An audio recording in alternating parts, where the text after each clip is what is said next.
Vai começar. Já está gravando. Certo. Então, boa noite para todos, todas, todes. E eu aceitei aqui o convite de Renata, né? Como eu falei anteriormente, para participar aqui junto com vocês, para a gente, em conjunto, né, fazer essa leitura, trazer discussões, questões e seguir com o texto, né, com a tese, né, sempre com essa vontade que Renata mobiliza a gente, né? Ela, como eu falei, o jeito dela transmitir provoca na gente esse desejo, né, de produzir, de questionar, de querer falar, de transmitir algo. E é nessa pegada aqui que eu aceitei esse convite, né, mobilizado um pouco aí pelo estilo, né, de Renata, que eu acho muito legal. Então, a gente tinha ficado no 1.4, né, sobre o 1, né, e teve toda aquela discussão, né, da holófrase, né, a holófrase não a holófrase, né, e pelos questionamentos que eu trouxe a respeito do S1, S2, né, e se a gente pensa no autismo, né, com o S1 sozinho, como seria pensar a holófrase, né, que seria essa junção dos dois significantes.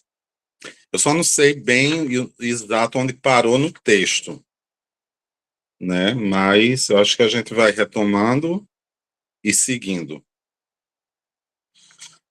Que essa parte do 1, eu acho fundamental para a gente entender o funcionamento, né?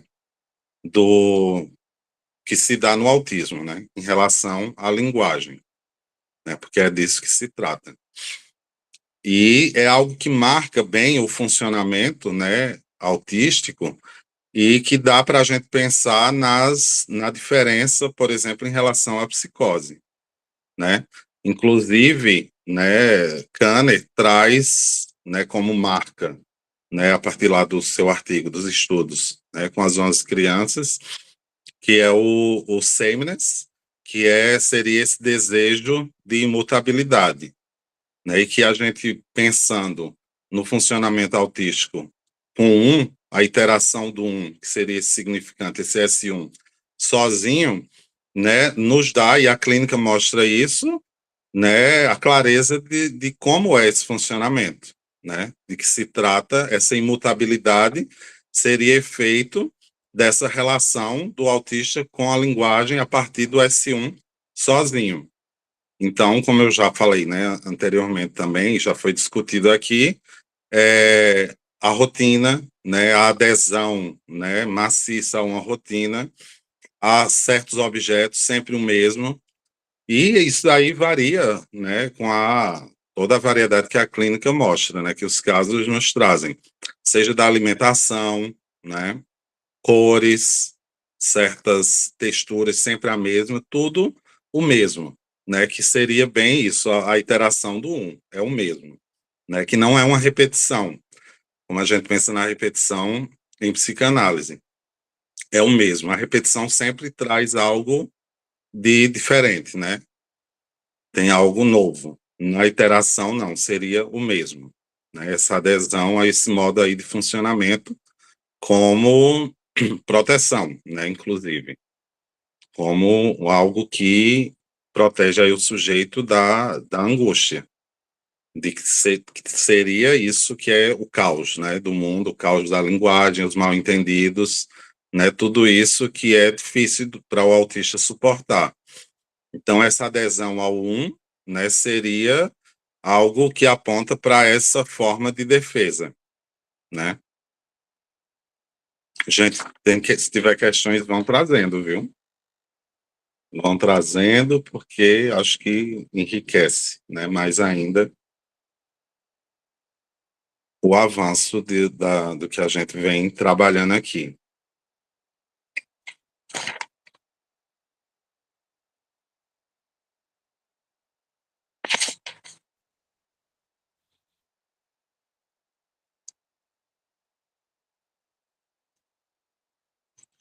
E aí, a partir disso, né, como ela traz anteriormente, do né, abre a discussão, né, para a gente pensar desse funcionamento próprio, né, dessa especificidade no autismo. Então, como é que isso se dá? Né? Como é que esse funcionamento se coloca, né, para o sujeito? E aí, no tópico 1.5, ela vai trazer o processo da Verneinung na constituição psíquica, que a Verneinung seria a negação, né, a negativa. Isso tem um texto de Freud, né, sobre isso, que seria interessante da gente ler também. E ela vai trazer pontos aqui bem interessantes que vão dar esse arcabouço, né, a partir desses termos, para a gente entender o que seria, então, esse funcionamento específico do 1, né, do S1 sozinho.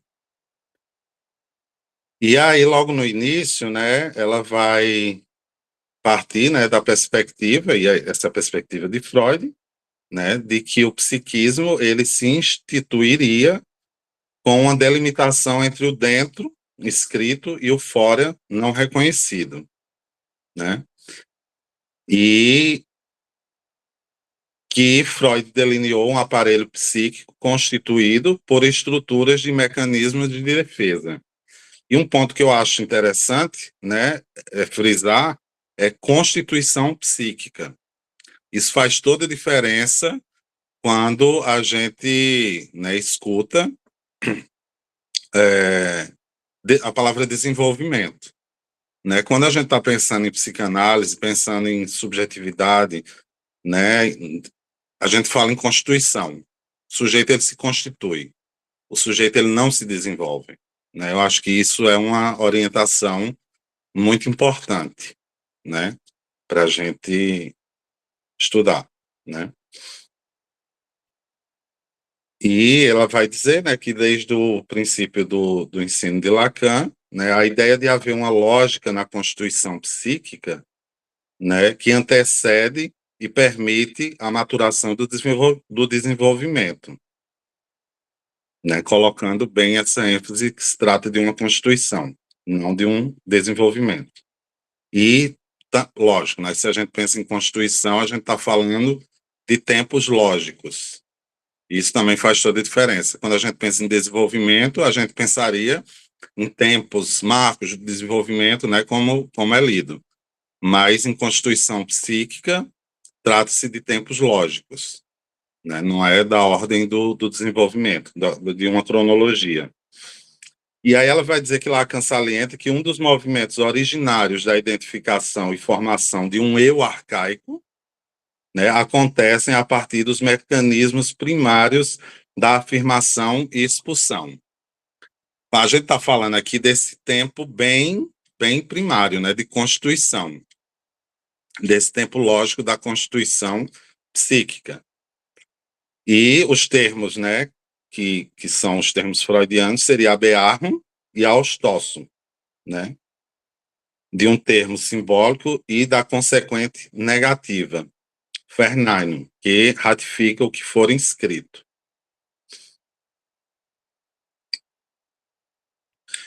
E a Bearn seria essa afirmação, né, e a Austrosso, a expulsão, né, e a negativa seria a Verneinung. Isso a gente está falando de um tempo muito, como está colocado aqui, primitivo, né, em que ainda o parletre, vamos dizer assim, o ser falante, não está constituído como sujeito. Né? Há uma constituição aí a se dar. E o que é que acontece aí nesse tempo lógico? Né? Aí haverá essa Bearn, que seria a afirmação, e a Austrosso, que seria a expulsão, que tem a ver com essas experiências da percepção, né, do que traz satisfação e do que não traz satisfação. O sujeito aí, né, o parletre, ele vai responder a isso. E vai responder, né, a partir disso, dessa coisa da constituição psíquica. Vai se constituir a partir dessas respostas, né, porque não se trata de algo natural, obviamente. né? Mas a partir dessas experiências com o externo, né? Com a satisfação e insatisfação a partir disso aí. E aí ela, mais na frente, ainda na página 41, ela vai trazer, né, aquele exemplo clássico, né, que Freud coloca, né, a respeito da negativa, né, que é a partir do paciente que vai dizer, né, que o senhor pergunta quem pode ser essa pessoa no sonho. Minha mãe não é, né? E aí Freud vai concluir, né, intervir a partir daí de que é a mãe, né? Tem aí uma negação disso, né, que aponta para uma afirmação, porque a Bearn e a Vernoinen, elas não é tão assim separado, né? É face de uma mesma moeda. Então, a partir do que é negado, se chega a isso que, que foi afirmado, né? Essa coisa do plano das representações, né? Trata-se de um sonho, né? Isso vai apontar o mecanismo, como se dá o mecanismo no inconsciente, né? O mecanismo consciente. A Rosana quer fazer uma questão, Francisco. Tá. E tem, só deixa eu concluir aqui para pegar isso, né, do que eu estou tentando falar, né, que ela vai dizer, né, que os elementos da atividade do sistema psíquico, né, isso que põe o sujeito, né, em trabalho, em atividade, implicam uma defesa que se expressa como negação, né, que é o que está contido aí nesse exemplo do sonho, né, não é a minha mãe. Quer dizer, tem uma ideia aí que para o consciente seria insuportável, né, o desejo aí com a mãe, né, sonhei com a mãe, e a negação disso, né, implica aí, demonstra essa defesa, né, expressa a partir, não é a minha mãe. Que tem essas características, né, da negação, e são vários os termos aqui que ele vai colocar, né, ferfefo, fernaino, ferdrango, né, tudo com essa partícula do não, né, da negativa. Tem um exemplo também bem corriqueiro que isso a gente usa no nosso dia a dia, né? Essa negação, essa negativa aí. Quando vai chegar alguém em casa, né? A gente diz, não repare a bagunça. Como assim, né? O que é que você está querendo dizer com isso? Você está afirmando algo, né? Qual é a bagunça aí que você quer que o outro repare? Porque quando eu estou negando, estou apontando aí para uma afirmação, né? Começa do sonho, né? Não é a minha mãe, não é a mamãe. Pode falar. Eu estou aqui associando, não sei se estou viajando ou se é por aí mesmo, essa afirmação, em Freud, ainda Bernheim, a gente pode considerar isso como S1, quando a gente está pensando no primeiro contato com a linguagem, ou nada a ver? Não sei se nada a ver, mas eu acho que é o início, né, aí de constituição. Não, acho que não. Como um S1, não. Não. Não. Porque eu acho que a gente vai poder entender isso mais na frente quando falar do autismo, né, em relação a isso. Né, porque é pela falha da Bearn que algo vai se dar aí no plano do S1, mas não sei se pensar, equivaler aí a algo. Né? Porque exatamente, eu já estou indo lá na frente, no S1, se a gente considera que o autismo, ele entra em contato com a linguagem, ele está no S1, mas ele não tem essa conexão com o S2, né? Então, algo ficou fora, né? Então, não sai, por isso que não sai também, não tem a cadeia metonímica, porque tem a sequência do S2, então ele está lá nesse lugar, e aí eu não sei, me veio essa associação, mas a gente vai chegar lá então, tá bom. Porque a Bearn é algo que é uma resposta, é um sim. né, que o sujeito dá a algo que lhe chega. E se a gente pensa, né, que todo parlete, todo falacer, todo humano chega no mundo de linguagem, inevitavelmente vai sofrer o trauma da língua, né, que seriam esses S1s no corpo, né, esse impacto da linguagem no corpo, né, esse ABARMA a gente entende como uma resposta aí a isso. Eu entendo, né? A gente não. Posso estar equivocado. É nesse sentido que eu estou tentando entender como é que ele está no S1, né? Então, entrou, pelo menos aí está, né? Alguma coisa se inscreveu. Sim, sim.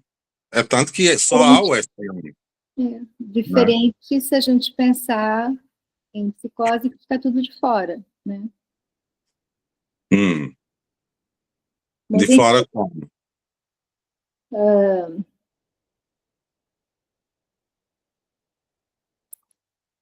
A linguagem, ela fica fora, ela não é inscrita, ela não está introjetada, né? Por isso que ela volta no real e não no simbólico. Né? Nesse sentido, eu estou pensando o de fora, né? Como o segundo movimento aqui, afirmação e expulsão, né? Austin, sei lá como é que fala. Que é muito diferente da negação, porque que é o que você está explicando, né? A negação para negar algo, porque algo existe, né? Terá afirmado antes. Está afirmado, né? Vai chegando, vai ficando mais claro para a gente também. Obrigada. Mas o psicótico, ele está na linguagem, né? Há uma cadeia, né? Significante. Tem S1 e S2. Né? A problemática é o que ali na cadeia, né, irrompe algo e que desencadeia. Né? O desencadeamento é isso, é uma perturbação entre o S1 e o S2. Isso é o que, né, faz o desencadeamento. Tem algo aí. Não vamos complicar mais, não. Vamos seguir. Essa parte do texto é muito, muito densa. Eu acho que requer a gente voltar e fazer outras leituras, porque é bem complicado mesmo.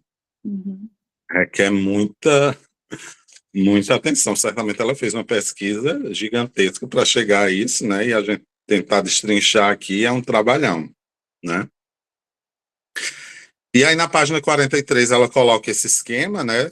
De Freud, um esboço desenhado por Freud, e depois vai colocar o primeiro extrato, o segundo extrato, e vai fazer todo um desenvolvimento, né, em relação ao que ocorre aí nesses tempos. Que eu vou pular um pouco para frente e depois a gente volta nisso, porque é complicado. Na 42, ela vai dizer, né, Freud salienta que em sua origem, a existência desta representação, a negativa, né, a Verneinung, já seria uma evidência da existência de uma realidade do representado. Quer dizer, teria havido antes a afirmação de uma representação, que é isso que você falou, né? A BA. Então, a negativa já é algo que aponta aí para a existência dessa representação. É pela função intelectual do juízo, Urteil, não sei como se pronuncia isso, que Freud expõe a ideia de que o psiquismo, antes indiferenciado entre os planos subjetivo e objetivo, ou seja, né, aquele contínuo, não tinha nada aí que marque uma diferença, inicia sua diferenciação pelo mecanismo judicativo. Esta junção do juízo funcionará, em princípio, por dois mecanismos, os quais irão afirmar ou negar conteúdos do pensamento por meio de duas decisões. Pelo juízo de atribuição, o sim, o admitido, habear, ou o recusado, ausstosso, a expulsão. Há uma coisa, uma determina qualidade e, posteriormente, pelo juízo de existência, admitido ou contestando se uma representação tem ou não existência na realidade. Então, é a partir dessas experiências, né, que o sujeito ali vai, bem primitivamente na sua constituição, fazer esse movimento do sim ou da expulsão, né, a partir das percepções. Né, e isso já aponta para essa função aí intelectual do juízo. Isso que eu digo sim, eu quero, isso que não é bom, que não, né? Eu expulso, eu recuso. E mais na frente ela vai dizer, citando Jean Hippolyte, né? O sistema psíquico começará a operar por meio de mecanismos de defesa. Isso eu acho muito importante, por negativas, as quais ratificam ou não uma inscrição primordial de um termo simbólico. A afirmação primordial, habear, poderá se demarcar como presença pelo seu contraponto, ausência, na expulsão primordial, austóson, e a negativa, fernaino, ratifica essa volta primeira. É a negação primordial, fernaino, né, que permite a instauração da estrutura em relação ao real, a expulsão de onde se sustenta. E aí ela vai trazer uma autora, que é Solar Rabinovich, né, que explica que não é possível estabelecer uma anterioridade da negação sobre a afirmação. Austóson e Bear são o verso e o reverso de um mesmo gesto de divisão. Se ele é resposta do real, o sujeito se sustenta dele no próprio movimento que o faz apagar suas marcas como sujeito do significante. Bem cabeludo isso, né? Mas vamos, mais para frente a gente traz essa discussão. E aí ela ainda vai dizer, né, que, pegando Solar Rabinovich, né, pela etimologia das palavras, constata que o prefixo que se repete, o fer, significa uma negação. Fer quer dizer afasta, exila, abandona, faz desaparecer, indicando que a ação expressa pelo verbo que precede se faz inadequadamente em falso, exprime o limite extremo de uma ação, ou seja, operam por meio de negativas. Portanto, podemos concluir que os primeiros elementos da atividade do sistema psíquico implicam a defesa que se expressa como negação, como eu falei no anteriormente. Porque todos os mecanismos, né, de constituição, né, subjetiva, pensando nas estruturas, eles são negações, né? A Ferdrango, né, o recalque, a Ferfefo, que seria a foraclusão, e o desmentido na perversão, que eu sempre me atrapalho. Alguém veja aí, por favor. Enfim, todas estão a partir disso, que é uma resposta, uma negação diante disso que é a linguagem, né? A constituição se dá a partir daí, desse elemento, né? Que é um mecanismo de defesa.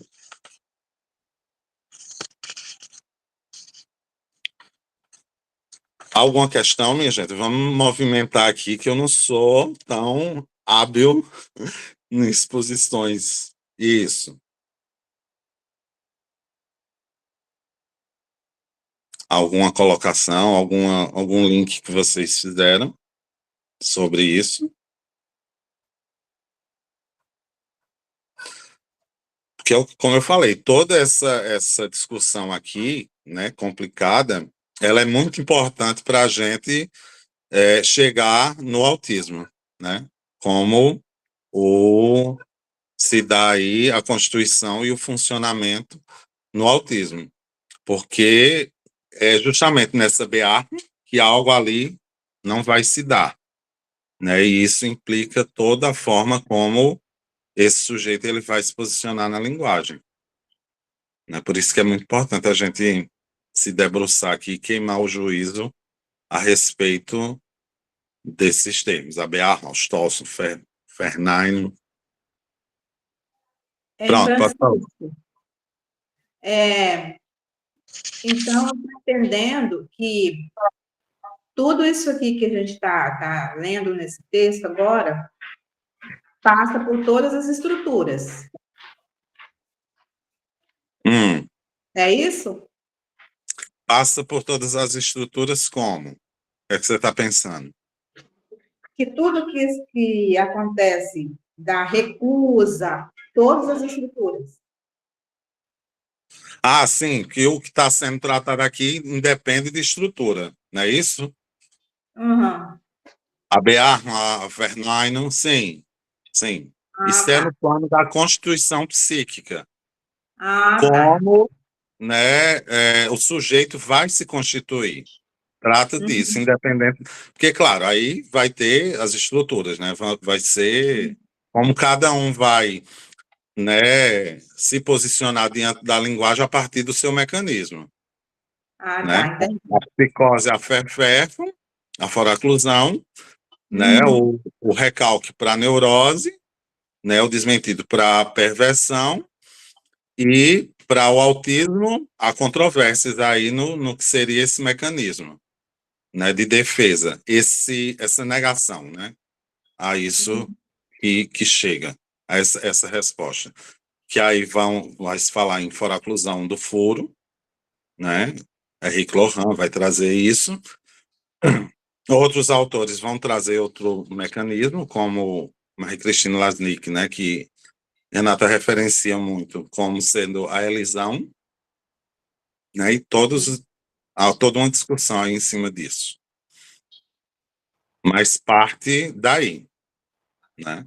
Como o sujeito vai aí negar isso, vai se defender disso que é o trauma da língua, que é cair no mundo da linguagem, aí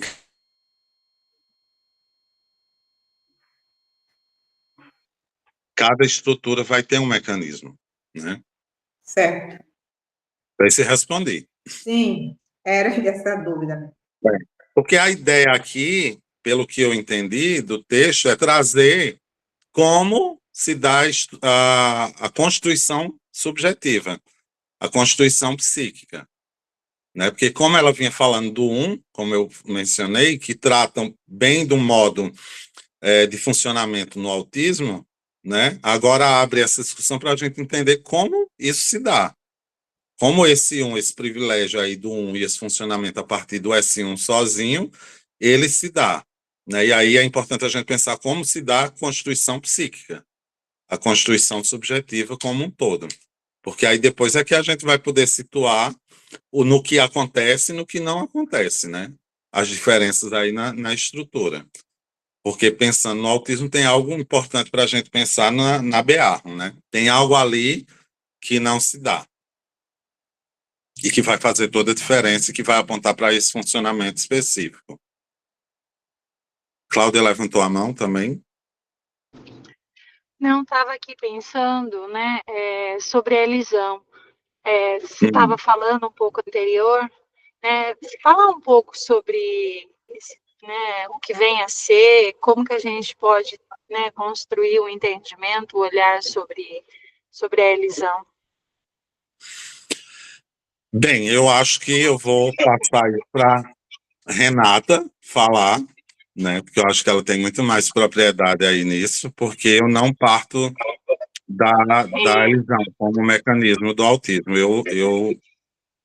Eu entendo, né? Eu sou simpático do que Henrique Lohan traz como a foraclusão do foro. Sim. E aí eu acho que seria bom ela estar presente para a gente fazer esses contrapontos. Sim, eu até num caso que eu atendo no consultório, estava trocando ideia, porque a escola pediu para mim que eu laudasse, né, essa criança. Ele vai para o 6º ano, ano que vem, e não tem nenhum documento, né, que possa dar um respaldo na questão de provas e tudo Uhum. mais. Eu estava conversando com a Renata. Como você pensa sobre esta questão? Não sei se eu poderia fazer essa pergunta aqui, se cabe ou não, mas também tudo bem, se não couber. Como eu penso o quê? Né, né, assim, nós trabalhamos de uma forma, né, onde a gente não faz um laudo numa estrutura que o pessoal da TCC acaba fazendo, né, com Uhum. avaliações, testagens. Aí eu estava conversando com a Renata, né, sobre isto, e aí ela né, me mandou até um modelinho que ela construiu, não sei se eu posso dizer assim, na verdade ela me deu uma ideia. Aí eu estava, assim, como que fica essa questão, né? Porque acaba sendo diferente o como a gente apresenta, né? Como a gente fala, ou como que fica essa criança na escola? Porque, no caso, na sala desse menino, tem um outro que é laudado, que é autista, né? Que é TEA. Uhum. Aí a mãe conversou comigo, e aí eu fiquei assim, fiquei a pensar, né, como fazer, como construir, não construir um documento, encaminhar. Como Uhum. você pensa? Como você pensa? Não, eu parto muito assim, o que é que está sendo pedido, né? Qual é a demanda? Porque É a muitas vezes... dificuldade, no caso dele seria a dificuldade que ele vem tendo é, em construir um pensamento e escrever, que é a questão com a linguagem mesmo, né? É a Uhum, linguagem. E o que mais, assim, relacionamento, ele está bem. Mas a uhum, questão da linguagem, não.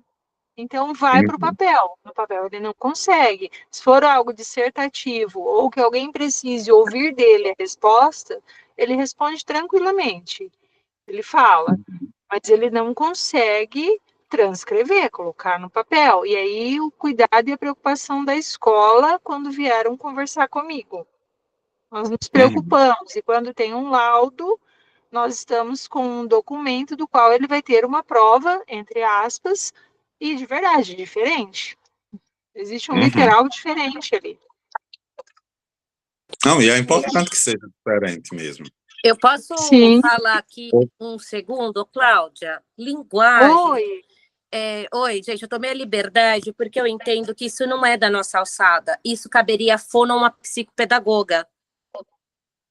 Se a dificuldade é sobre linguagem, quem trabalha com linguagem, né? A gente tem aqui, eu não sei, a gente tem aqui especialidades específicas para se trabalhar isso. Eu não sei se faz acompanhamento com fono, mas Faz.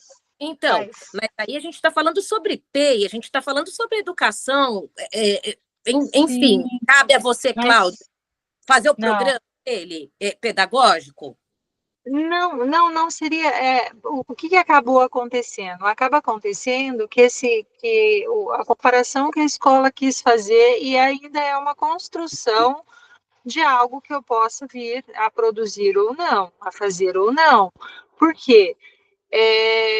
Os psicólogos acabam encaminhando. Fica muito isso, assim, Uhum, eu estou falando da outra abordagem, né, que eu não me identifico, mas eu estou falando que, assim, quando chegam a nós, existe uma comparação e uma cobrança, porque eles acabam abrangendo, faz teste disso, como é que fala, aplica escala daquilo e não sei o que, nananã, e entrega o material, entrega um laudo, um documento, que assim, é algo muito colocado, muito estruturado. Então, né, aí eu fiquei ali pensando, o que fazer?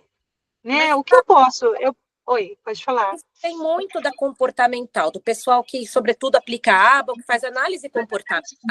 Nesses laudos, o que eles colocam até no final de conclusão é sugestões que se passem em neuropediatra, que tenha que passe indicação de fonoaudiólogo, porque ainda mais, a gente está aqui a falar sobre linguagem, apesar da gente estar aqui discutir linguagem, o que se entende a nível aqui de ciência e da divisão de cada um, caberia a fono, ou a psicopedagoga, entra PEI, entende? Entra programa, enfim, como que a gente pode lidar com essa criança aqui a nível institucional, também de educação?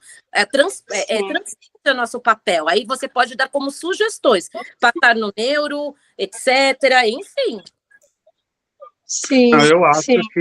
que, como você falou, né, Denise, a gente está discutindo isso, linguagem, eu acho que a linguagem, né, é fundamental para a psicanálise, porque é a partir da linguagem que a constituição psíquica ela se dá, né, por isso que não é Também uma concordo. psicogênese, não é tão pouco uma Isso. organogênese, e a partir do encontro com a linguagem. Né? Então, acho que a gente, como psicanalista, quem se orienta pela psicanálise, tem muito a dizer sobre isso. Né? Não invadindo o campo da fonoaudiologia, porque é de outra coisa que se trata. Né? Quando a gente está falando da psicanálise, a gente está falando da constituição subjetiva, a partir Sim. do que acontece nesse encontro com a linguagem. Né? Mas temos muito e podemos dizer muito sobre isso, porque o funcionamento subjetivo, né, do autista, ele vai estar, na nossa concepção, referido a isso que é da linguagem. Então, muita coisa decorre daí. Isso que Cláudio está dizendo, o que falar, o que colocar, né? Não é algo técnico, certamente, mas é algo clínico, com toda a riqueza clínica e com tudo que um caso clínico ele pode oferecer aí, né, para contribuir, por exemplo, para uma demanda escolar. Porque no atendimento clínico, né, como a gente está atento ao modo de funcionamento subjetivo desse sujeito, né, a partir disso que a gente trabalha, a gente intervém, a gente vai poder identificar várias coisas em relação à escola. Como é que esse sujeito aprende? A forma que ele aprende. Cláudio está apontando uma coisa importantíssima, ele não consegue escrever. Certamente tem algo aí, tem uma razão aí para isso, mas ele consegue de outro jeito. Então, como é que ele consegue? Porque são os autistas que falam isso nas autobiografias, do modo próprio que cada um consegue aprender. Isso é muito precioso para a gente pensar a inclusão.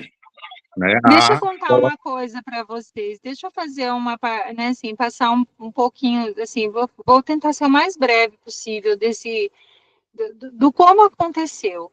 Esse menino me veio há 1 ano e meio atrás. Na verdade, está fazendo 2 anos agora, em dezembro. Vai estar fazendo 2 anos que esse menino me veio. O irmão mais novo é diagnosticado, tá? Foi por um neuro, passou por um neuro, tem laudo, tem tudo do irmãozinho.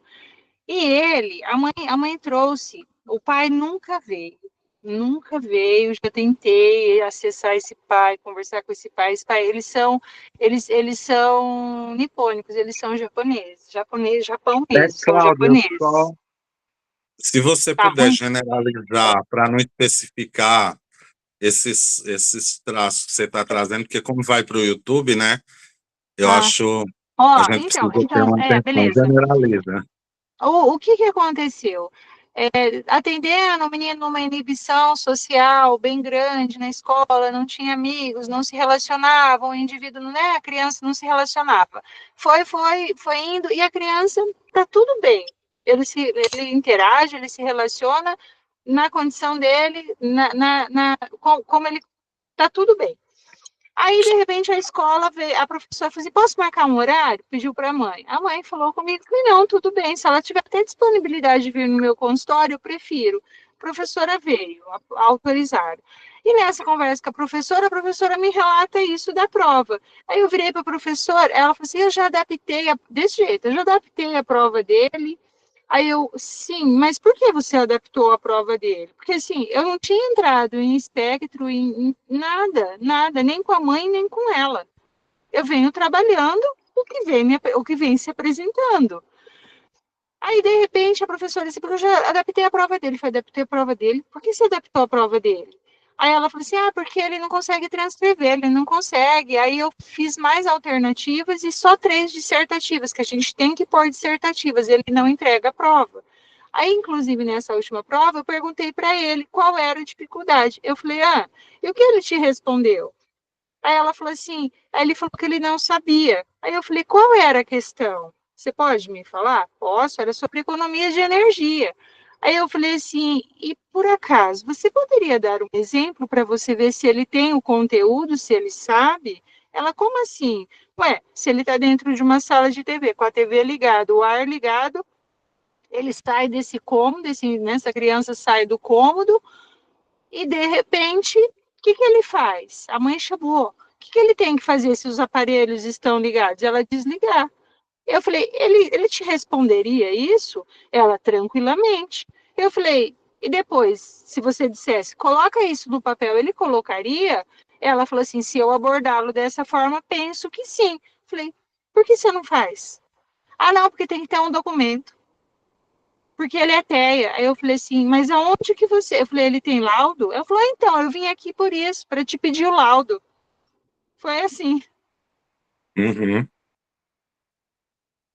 É, questões, né? Muitas questões que aparecem aí nesse âmbito. Posso falar, Francisco, rapidinho? Eu pensei, Pode? eu estava pensando no que a Denise falou, da questão de delegar para fono, tudo. Eu acho que é muito complicado isso, porque a linguagem vai além do que problemas que a fono trabalha, né? Eu acho. Então, assim, a fono, ela é mais preocupada com troca de letra, essas coisas, e a linguagem é muito além. Eu tenho um paciente, uma criança, que ele teve alta da fono e ele tem problema de linguagem, e sou eu que trabalho com ele. Uhum. Então, é isso que eu pensei. Não sei se tem a ver, eu acho que nem toda questão da linguagem você vai direcionar para uma fono. Eu acho que aí a gente tem que ter o bom senso, né? No caso a caso sempre, né? Francisco, Cláudia, posso fazer uma contribuição pensando em escola, porque eu sou orientadora sair do educacional carro. numa escola. O que eu penso é o seguinte, vou falar a experiência que a gente tem na escola, vou ser bem breve. De fato, quando a Luciana coloca que teve alta da fono e continua com problemas de linguagem, porque depende muito da área que a fono trabalha com essa criança e adolescente. Então, para trabalhar questões de linguagem, tem que ser uma fono especialista em linguagem, não uma fono que trabalha só trocas fonológicas, né, ou processamento auditivo, porque são coisas distintas. Quando a gente tem um aluno, do tipo desse menino que a Cláudia atende, que tem uma equipe multidisciplinar por trás, então tem a psicóloga, tem a fono, às vezes tem a TO, é interessante que todas elas se reúnam com a escola, né, no caso, com a orientadora educacional, com a professora do ANI, se tiver, com a coordenação pedagógica, quem é que faz esse papel na escola? E juntas pensem essa criança, esse adolescente. Eu entendo a preocupação da escola, porque ele vai para o 6º ano e o leque vai abrir demais. Então, mesmo você fazendo a adaptação, que não deveria ter sido feita sem falar com os profissionais, sem avisar a mãe, né, porque a mãe tem que concordar com isso.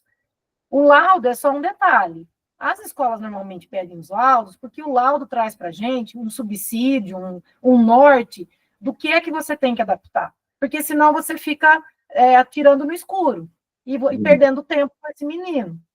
E o laudo também vai proporcionar, se necessário, um acompanhamento de um tutor, né, de um monitor em sala de aula, que possa auxiliar esse aluno nas avaliações, nas atividades, especialmente essas que ele não consegue escrever, mas que devagarzinho consegue elaborar uma resposta, que ele fale oralmente, depois esse tutor ajude a registrar.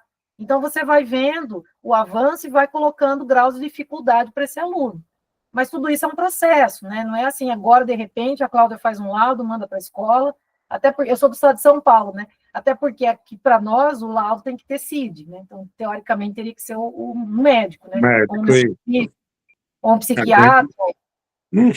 Não cabe então, a gente, né, como psicólogo. e porque vocês, todos nós aqui, entendemos o que é adolescência. Então, esse menino, sem recurso, sem apoio, sem adaptação, sem desenvolver-se como os amigos, daqui a pouco isso começa a gerar um pouco de conflito para ele próprio e no grupo. Porque até então, ele está no 5º ano, ele é uma criança, ele interage junto, brinca junto e tal. A hora que entra na adolescência, eles começam a se perceber diferentes. Todos se percebem diferentes. E os amigos também percebem que aquela pessoa é diferente. Então, talvez a preocupação da escola seja nesse sentido. Só faltou uma condução, né, um manejo mais assertivo, né? Porque senão fica uma coisa meio estranha, né? Dezembro, quase pedindo laudo, então fica uma coisa meio, né? Porque aí quando vem o laudo, vem lá o tipo de recurso de apoio que esse aluno precisa, né? Se é mais em relação à parte escrita, oral, o quê? E aí talvez ele também tenha que, a fono dele tenha que trabalhar mais as questões de linguagem, né? Porque eu não sei qual a especialidade dela, né? Parece uma coisa meio ilógica, mas tem fonos que só trabalham com linguagem, outros que trabalham com outra parte, né? E, geralmente, quem faz uma coisa não faz outra. Então, tá? Espero ter ajudado. Obrigado. Mas eu diria isso. Eu acho que você, Cláudia, né, nessa questão aí do que colocar num documento, né? O que caberia.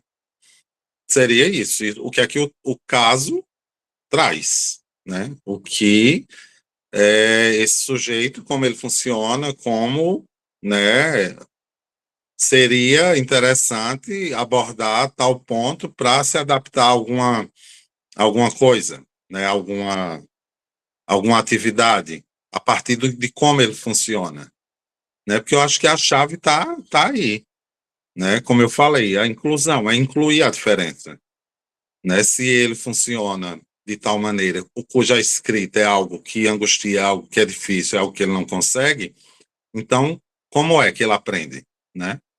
Como é que se dá aí essa aprendizagem? Porque cada um aprende de um jeito. Isso vale para todos, né? Cada um tem uma forma de aprender. Os autistas têm também a sua especificidade, né? E tendo em vista isso que é essa dificuldade, né? Essa posição subjetiva diante da linguagem, o que é que ele traz aí? A gente tem casos, né, de Naoki Gashida, que escreveu O Que Me Faz Pular, ele não fala, ele só digita no computador, e tantos outros, né? Então, trazer para esse documento o sujeito, a especificidade desse sujeito, a riqueza, né, disso que só a clínica é capaz de colocar, né? Não engessar em práticas, recomendações ou coisas do tipo, né? Que tem sua importância, obviamente, mas o que a gente pode oferecer e como a gente trabalha é isso, é colocar o que há de especificidade nesse modo, como esse sujeito funciona, né? O que ele pode conseguir a partir desse funcionamento, o que se pode ampliar, né? Como a escrita pode entrar aí que não seja de uma forma impositiva, invasiva, que ele só vai recusar, né? Perfeito. Algo dessa ordem. Perfeito, ajudou bastante, bastante. Acho que vem de encontro com como eu venho construindo aqui um entendimento para, né, para preparar esse material. Esse material é para o ano que vem, né? Vou entregar só a partir do ano que vem para a escola por conta do 6º ano. Mas obrigada, pessoal, muito obrigada. Ajudou bastante trocarmos. E eu acho que Denise traz uma questão interessante, né, para a gente refletir, que seria das competências, o que cabe a cada um, né? Isso é muito importante, realmente, né, a gente estar atento. E principalmente em relação à escola, né, que a escola tem sido alvo aí de uma invasão muito grande por parte, né, do discurso médico, né, da medicalização, pensando nessa coisa mais abrangente, né, de que tudo que é comportamento que não está dentro de uma norma pode entrar num transtorno, né? Trata-se de um transtorno. E aí eu acho que a gente tem que ter cautela, né, para não invadir, não se trata de fazer plano pedagógico, isso cabe à escola. A escola é quem tem autonomia, autoridade plena disso. Médico não sabe de plano pedagógico, de pedagogia, porque é outra formação. A gente também não, né? Então, é preciso ter esse cuidado. Agora, a gente pode contribuir, né, trazendo o que se passa aí, né, da clínica, o que tem de subjetivo aí que possa colaborar aí nesse processo de orientações, né, levando aí a especificidade, no caso dos autistas. E isso é muito importante para ter um diálogo. Agora, sabendo realmente que quem sabe das coisas da escola, é o professor, é o pedagogo, né? Mas a gente pode contribuir, sem invadir, né? Sem querer psicologizar ou psicanalizar qualquer coisa que seja. Isso já houve, né, um tempo em que a educação foi invadida, colonizada, né, pela psicologia, e isso não é nada bom, tem efeitos terríveis. Né? E a gente vê, inclusive, hoje, né, com esse discurso da medicalização, da vida, da educação, da infância e de tudo, os efeitos que isso trazem, né, que não são legais. Inclusive, Francisco, a escola tem competência para até não concordar com o laudo médico, porque às vezes o médico pede determinada coisa, mas se você tem, por exemplo, dentro da escola, um profissional de atendimento educacional especializado, que é o AE, ele vai olhar aquele laudo, ele está analisando o aluno e ele vai decidir se realmente precisa de tutor, se não precisa, de prova adaptada, de letra diferencial para quando é dislexo, coisas, porque senão a gente entra mesmo na seara dos outros, né? Por isso que é importante conversar em conjunto. E o paciente é um só, né? Ele é meu aluno, é seu paciente, é o filho da fulana de tal, mas ele é um ser só, a gente tem que olhar em conjunto. E isso é difícil, mas a gente tem que insistir nisso, não tem outra alternativa. É um desafio muito grande, e dada aí a prevalência, né, do discurso atual, inclusive pensando o autismo, mas não só o autismo, né, TDAH e tudo mais, isso aí que implica diretamente, né, na escola também, a gente tem que estar muito atento a isso. Alguém quer falar também? Pode falar, quem levantou a mão está conseguindo. Boa noite a todos, boa noite a todas. Eu sou a Sandra, e eu estava ouvindo, né, a opinião de vocês, e fiquei aqui me perguntando que experiência essa criança teve com papel, né? Quais as experiências que ele vivenciou junto com outros professores, ou pelas escolas com as quais ele teve, né, contato, para chegar até o 5º ano, né, com essa recusa.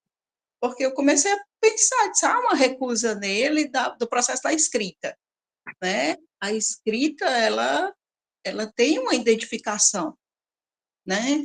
Ainda que o autista, ele tem as suas particularidades, como bem falou você, Francisco, né? Na produção de subjetividade dele, daquilo que ele gosta de escrever, daquilo que ele gosta de desenhar, né? Como foi a experiência dessa criança chegar até aqui, no 5º ano, com essa recusa? É a primeira vez que ele recusa? Né? Ele escreveu em algum outro momento e agora não mais? Então, assim, eu fiquei me perguntando de onde está vindo, né? E que permanência é essa dessa resistência? A minha experiência com autismo em sala de aula, ela foi assim, foi pouca, mas ela foi significativa quando não havia muitas alternativas para que eu pudesse resgatar dentro da proposta que estava sendo dada, né? Fosse na sala de aula, fosse especificamente no atendimento psicopedagógico, eu comecei a observar exatamente esse lugar da escrita, né? Que vem pelo desenho, vem pela leitura e depois a reprodução de alguma forma da letra, e nunca especificamente pelo aquele padrão do caderno, né? O padrão do caderno é um padrão que não se adequa muitas vezes nem a nossas crianças ditas, né, não autistas. Que a linha, o caderno é pesado, a paginação não, né? Eu atendo uma criança de 12 anos que foi preciso fazer um tratamento, né? Assim, um acompanhamento com a grafia, porque não conseguia botar dentro da linha. E tu imagina uma criança que experimenta e não experimenta a vivência de um caderno, de um papel. E, então, assim, eu não sei se contribui, mas era bom pensar, né, quais as experiências e como é possível oferecer outro material com que ele possa viver essa experiência. Vamos aqui, né, já que ele é solícito e se permitiu ao laço e tem essa experiência com outras crianças, vamos ver se a gente consegue, com outra com quem ele tem uma certa afinidade, desenvolver isso. Às vezes as crianças entre si, elas conseguem, né? É só uma questão. Não, acho muito importante isso que você está colocando, né? Porque aponta aí para uma direção, né? Para essas perguntas. O que é que acontece que tal aluno não consegue fazer tal coisa, tal atividade, né? E essas respostas, onde é que a gente pode encontrar, né? A partir do caso a caso e do que aquilo ali, aquele sujeito tá dizendo, né? Qual é a dificuldade dele? A partir dele, com ele, principalmente. Exatamente. Então, assim, é fazer primeiro uma busca, né, uma garimpagem daquilo que ele já vivenciou, ele já escreveu, ele já utilizou, quais foram as formas, qual o material, é só no caderno, é direto no livro, porque há uma recusa, né? Não, talvez não haja um desinteresse, mas uma recusa do material. Aham. Uma Né? dificuldade aí. Exato. Então, O vamos que é escrever, né? Aí daria para a gente pensar, né? A escrita, o que é a escrita? E pensar a escrita no autismo, como é que ela se dá? E nas dificuldades que se coloca aí para cada um, né? De riscar, de fazer marca, de fazer letra, né? Exatamente, tem que De ver o que ele juntar letra, né? eu tive a experiência também com uma criança que eu fiquei pasmo no processo da leitura, que ele estava ainda em andamento com o laudo, e ele leu a capa de um livro que estava em cima da mesa, né? Ele leu o título do livro, eu, hã? Como assim, né? Você está lendo tudo e você não lê, né? Então, assim, há algo que fica ali, né? Retido e que em algum momento ele solta. A fonoaudiologia fala muito da dislexia, né? Não sei o quê, mas tem a hiperlexia, que é uma leitura que a criança faz sem entender e identificar nenhum ar. Né? Uhum. Então, ele pode ler a capa de isso aqui é um tratado de neuropsicologia, de neurocirurgia, não sei o quê, mas depois você diz, sim, tudo bem, que lindo, bateu bem mesmo, lá. E aí, como é que a gente vai escrever essa palavra? Quais são as letrinhas aqui que você consegue? Não sei. Né? Então, são vias completamente diferentes. A rota Uhum. fonológica, né? As vias da escrita não são as mesmas vias da leitura, são dois caminhos. Então, Uhum. eu pensei nesse sentido, né? Quais Uhum. experiências? Esse menino nunca utilizou um papel? Nunca escreveu num caderno? Como é que está isso? Então, penso que essa seria uma boa oportunidade de fazer busca. Qual é a experiência dele com o papel e com a escrita, né? Isso. Circunscrever aí, né? Obrigada, gente. Francisco, Sandra, fico pensando, né? Nossa, isso deu um desdobramento bem bom aqui, porque do jeito que a professora colocou, eu fiquei ali na hora extasiada olhando, porque assim, ele tem contato com o papel, ele tem contato com a escrita. E isso se deu há uns meses atrás, né? Ali nos jogos com ele escolhendo, eu não quero nada que tenha no armário hoje. Eu não. Pô, como é, né? Como é hoje? Como você está pensando que pode ser hoje? O que nós vamos fazer?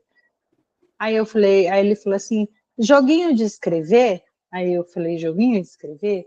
Que joguinho de escrever você conhece? Outro dia eu vi os meninos jogando um negócio, aí ele me mostrou, aí ele riscou o papel, me mostrou, e aquilo me lembrava stop. Eu falei, vamos jogar stop, então. O que é stop? Aí eu fui conversando e mostrando e a gente jogou. Realmente, na hora de ser a vez dele, ele não se sente seguro de dizer o que é. Hoje, por exemplo, eu atendendo ele olhou para mim e disse assim para mim, era a dama que eu estava jogando com ele.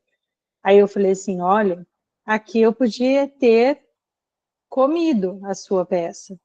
Aí ele olhou assim, eu falei, e por que você não assoprou a minha? Ele não assoprou por... Aí eu falei assim, olha, você sabe que assoprar é uma regra? É a regra da dama. Por que você não assoprou? É porque era eu? Você estava jogando e você precisa jogar dentro da regra. Assoprar é uma regra. Isso faz com que eu não ganhe. Eu sei que tem hora que eu não vou ganhar. E você? Você sabe que tem hora que você não vai ganhar? Como é que você faz quando você não ganha?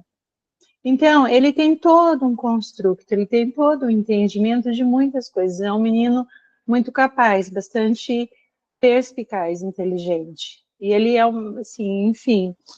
Aí eu fico pensando isso, ele tem. Isso foi uma forma dele mostrar algo ali no meio que ele estava, na sala de aula, professor, os alunos, e talvez essas pessoas tenham, né? Eu fico pensando na coisa da especificidade, do quanto aquilo que o outro não sabe, que foi quando eu conversei com a mãe, parece que é o grego. Ele fala grego, e não vai dar de conversar com ele porque eu não falo grego. Não sei se vocês me entenderam. Me ocorreu aqui uma atividade que foi feita, aquela atividade de palavra cruzada com frutas. Você dá uma característica da fruta e conta lá os quadradinhos. Em vez de fazer no papel, imprimir e fazer lá, corta as letras, né, no papel, ou então aquelas letrinhas de madeira, e vai construindo ali em cima da mesa. Olha, uma fruta que tem não sei o quê, uma característica bem grande, vermelhinha, e não sei o quê, né, assim, é isso, então vamos fazer essa escrita, né, quais são as letras que a gente precisa para fazer essa palavra e tal. Então, eu penso que seria alguma saída por uma via que pudesse ir utilizando o papel como digamos assim, a gente escreve o nome das palavras e recorta aquelas letrinhas, né? Entrar em contato, fazer com que ele pegue algo e leve ali, ou cole no papel, e vá construindo ali um caminho de escrita. E me lembrando que o jogo de palavras cruzadas seria uma atividade bem lúdica, né? Que tem característica, pode ser cores, pode ser animais, e ele vai fazendo aquele jogo ali de uma palavra combinar com a outra. Eu me lembrei aqui. As possibilidades são múltiplas, né? Se a gente leva em consideração o caso a caso, né, a singularidade, dá para fazer muita coisa. Alguém tinha levantado a mão também, que baixou, quem seria, para a gente ir concluindo. Foi... Não, desistiu. Tem alguém com a mão levantada. Eu acho que ela saiu da sala, Francisco. Então, minha gente, vamos... Foi ótima a discussão aí, né? É sempre bom quando entra a prática. Mas tem alguma questão a respeito do que a gente trabalhou hoje? Do que a gente discutiu? Alguém com alguma colocação, alguma questão?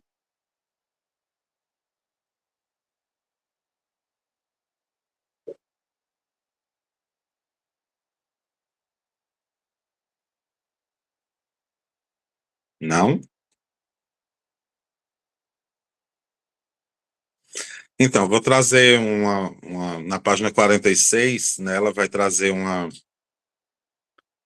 o pensamento de Maleval, né, que ela diz, né, que ele hipotetiza que no autismo a vontade de imutabilidade, né, o sameness, que foi Kanner que trouxe, né, teria sua raiz na falha da identificação primeira, quando o traço unário deveria ter sido inscrito no sistema perceptivo, aquilo que eu estava falando, dessas experiências com a percepção, e daí uma resposta, né, do Parletre. Para ele, desta forma, há um problema no momento da inscrição da BA, da afirmação primordial do traço 1.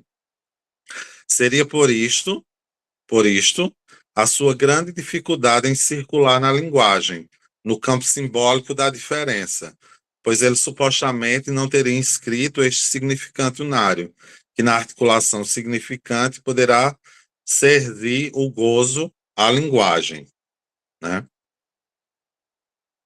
Então, isso aponta um pouco aqui do que eu estava tentando, obviamente, articular com isso que ela fala antes do 1, né? A importância de se entender um pouco como é que o 1, né, se dá esse funcionamento no autismo. Pode falar. Então, Francisco, aí que eu fico com essa confusão, a gente não pode considerar esse traço 1 como o S1, o significante 1, são coisas... são coisas distintas, assim, são formas distintas de falar no fundo da mesma coisa, ou não? São nada a ver? Não, eu acho que tem sim a ver. Tem a ver com esse traço unário, sim. Trata-se disso. Então, tem uma questão nessa afirmação primeira do autismo, no autismo, que ela não se conclui. Mas Sim. Mas tem algo que acontece aí, né? Uhum. Nessa BR, que diferencia, que vai diferenciar o modo subjetivo de se ligar aí à linguagem. Tá. Será que a gente vai desvendar o que é isso? Vai sim. Então tá bom. Obrigada. Há algo aí, peraí que tem uma parte aqui no texto que eu estava pegando e fala um pouco dessa BR.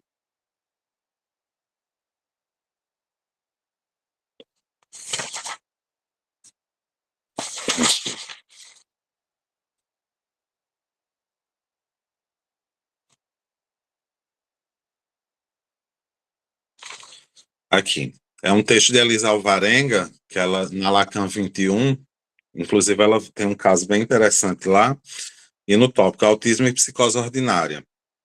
No livro A Psicose Ordinária, o autismo ocupa uma pequena parte no relatório sobre ligamentos, desligamentos, religamentos. É um livro, uma conversação que houve, acho que em Antibes, não sei se eu tenho aqui, que Miller organizou.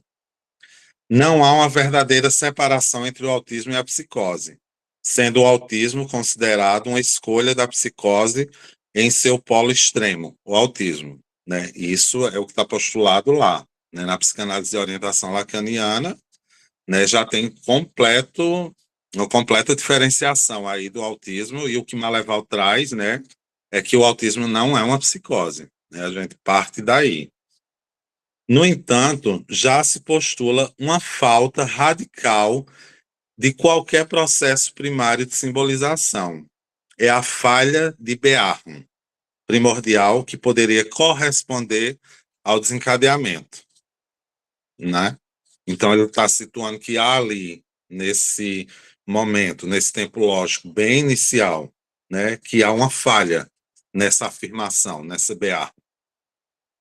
E que, pensando nas diferenças, né, e tentando aproximar na psicose, seria aí um correspondente ao que seria o desencadeamento na psicose, que só vai, né, e se dá em outro momento, né, e pensando num outro momento lógico também.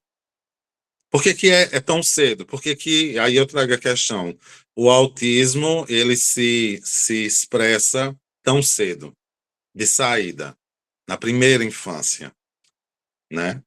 Tentando aqui pensar e articular com a Bearn esse momento de constituição psíquica para todo ser falante, que se dá bem primitivamente, né?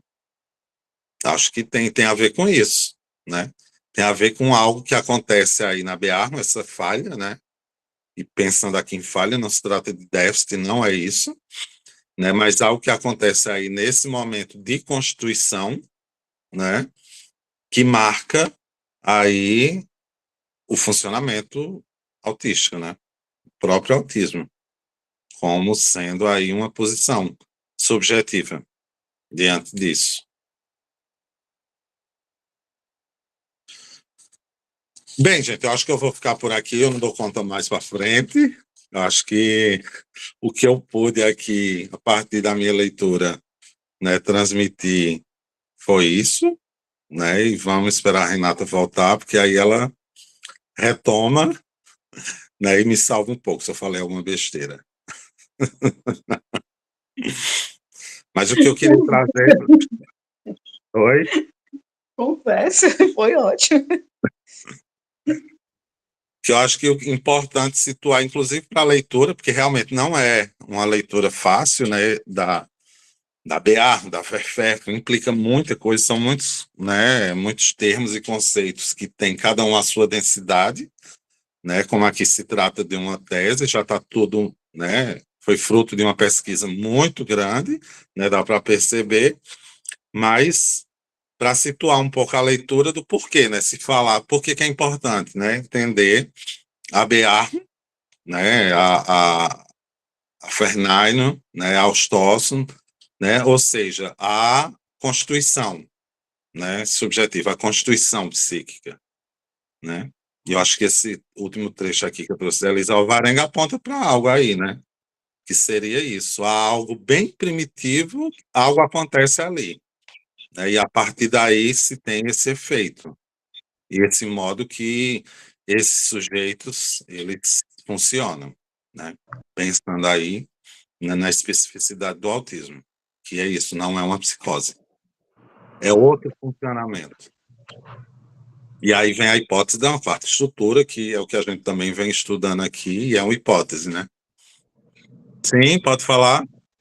Então, boa noite, gente. Então, Francisco, você me dizendo, nos dizendo tudo isso, me faz lembrar uma questão que eu sempre fico encafifada. Porque, assim, meu filho é um adulto de 29 anos. E eu percebi que ele tinha alguma coisa, ele tinha 6 meses de idade. Então, aí quando eu ouço algumas pessoas, alguns estudiosos falando assim, não nasce autista, tem a ver com a Constituição, e eu sempre tive uma ideia de que era alguma coisa anterior. Isso sempre, para mim, sempre foi lógico, entende? Assim, porque para mim sempre foi algo primeiro. E é algo da criança, não é da mãe. Porque isso eu sempre percebi. Entende? Quando bebê, depois já ele desenvolvendo, a fase já de criança maior, e observando as outras mães com as quais eu convivo, né, na escola dele, que tem amizade e tudo, e eu sempre soube. Então, quando alguém vinha dizer assim, o papo da mãe geladeira, psicanálise, eu falei, não tem nada a ver, não é nada a ver com a mãe, não é assim, não, é outra história, a questão é outra, parte da criança, tanto que, assim, para uma mãe que tenha um olhar mais atento, de repente, ela percebe muito cedo essa questão do autista, entende? Essa questão da criança, do bebê. Isso, para mim, sempre foi muito presente, nunca tive dúvida quanto a isso. E aí tem meus questionamentos, né? Que assim, tem algumas teorias que eu tenho que me convencer. É meio difícil para me convencer, entendeu? Por causa da experiência de vivência mesmo. Então, é notório para mim que isso é muito desde cedo, muito, muito desde cedo mesmo.